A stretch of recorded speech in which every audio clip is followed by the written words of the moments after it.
Chelsea suffered from an insatiable curiosity when it came to presents, be they birthday or Christmas presents, or presents for any other occasion. On Christmas Eve, when she was a little girl, she would get up in the middle of the night looking for Santa Claus, and when he failed to put in an appearance, she amused herself by opening all the presents, all of them. This went on for years, and no threats, not even, "Santa won't come if you keep opening all the presents all by yourself," could dissuade Chelsea. They said, "Chelsea, curiosity killed the cat." She answered, but satisfaction brought it back.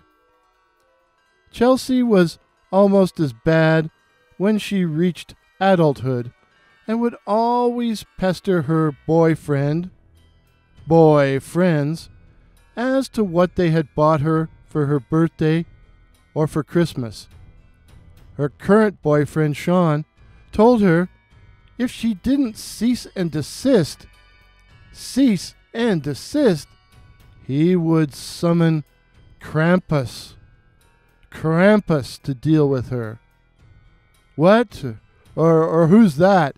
she asked innocently, even though she already knew the answer.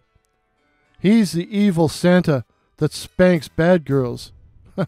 "Sounds kinky," Chelsea said, laughing. Chelsea was really hoping her Christmas present from Sean was an engagement ring. Oh, she had a present from him under the tree, in a humongous box. "Maybe he bought you a microwave," her father teased. "Now, Chelsea, don't you go opening that present before Christmas," her mother scolded.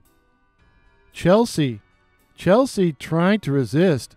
She knew Sean would be mad at her if she opened her gift early. But curiosity was driving her mad, no matter how hard she fought against it. Maybe she could open it, satisfy her longing, and wrap it back up so no one would know. And the more she thought about it, the more she felt it could be done. But when? How about Christmas Eve, when everyone else would be asleep? Chelsea waited until 2 a.m. before she decided to strike. Chelsea didn't turn on the lights, leaving the living room in darkness, and planned to work by the light from her phone. But she sensed movement in the shadows. Was someone else up and hanging around in the living room? No, she was positive. She knew they were all in bed. For a fleeting second, Chelsea actually wondered if it was Santa Claus or Krampus. Oh God, maybe it's Sean trying to catch her in the act. And then she saw him. Saw it.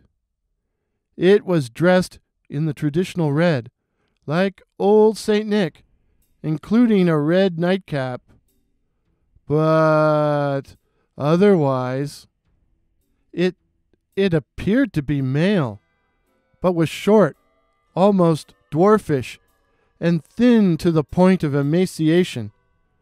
No beard, but scraggly gray locks which ran down its back. Its facial features were sharp and ferret-like, and it had a hanging overbite with equine yellow teeth. But the eyes, they were red and glowing. "Who are you?" Chelsea asked, too surprised to be frightened. "Don't you know?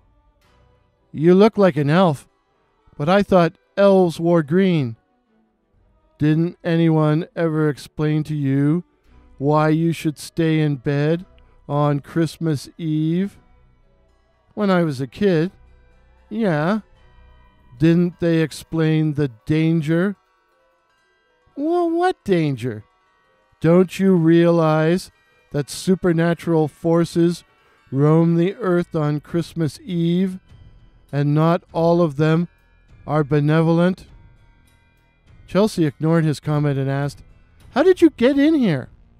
while taking her phone out of the pocket of her robe, with the intention of taking the intruder's picture before calling 911.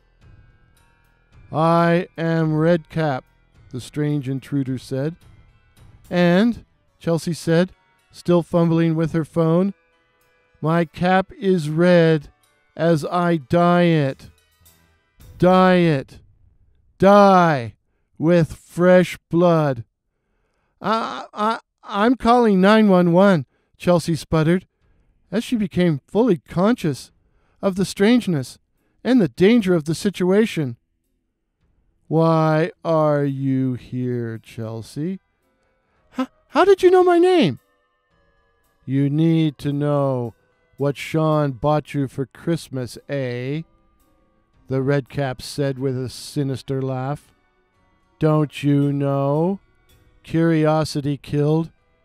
Chelsea didn't let him finish, but automatically interrupted with, "And satisfaction brought it back," just as the Redcap swung a long, sharp knife and sliced her head clean off.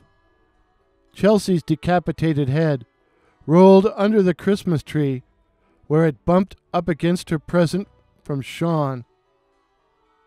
They say a person who has been decapitated remains conscious for up to a minute. If so, Chelsea's last thought was, "I wonder what Sean got me."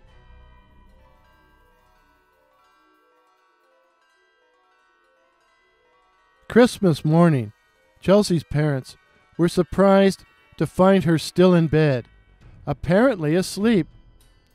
They waited until 9:30 before Chelsea's mother went to wake her up.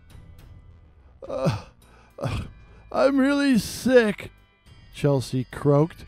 "I have the worst sore throat." And Chelsea stayed in bed sick until Sean arrived. That Christmas, Chelsea got her ring, and from that point onwards, her loved ones were astonished to find that she was no longer possessed, no longer consumed with the need to open her presents early. They all put it down to a new spirit of maturity and contentment. But we know the transformation was brought about by a different kind of spirit. The moral of the story: stay in bed Christmas Eve, lest you disturb the Christmas spirits, and they disturb you back. Oh, and the present from Sean in the big box? A microwave.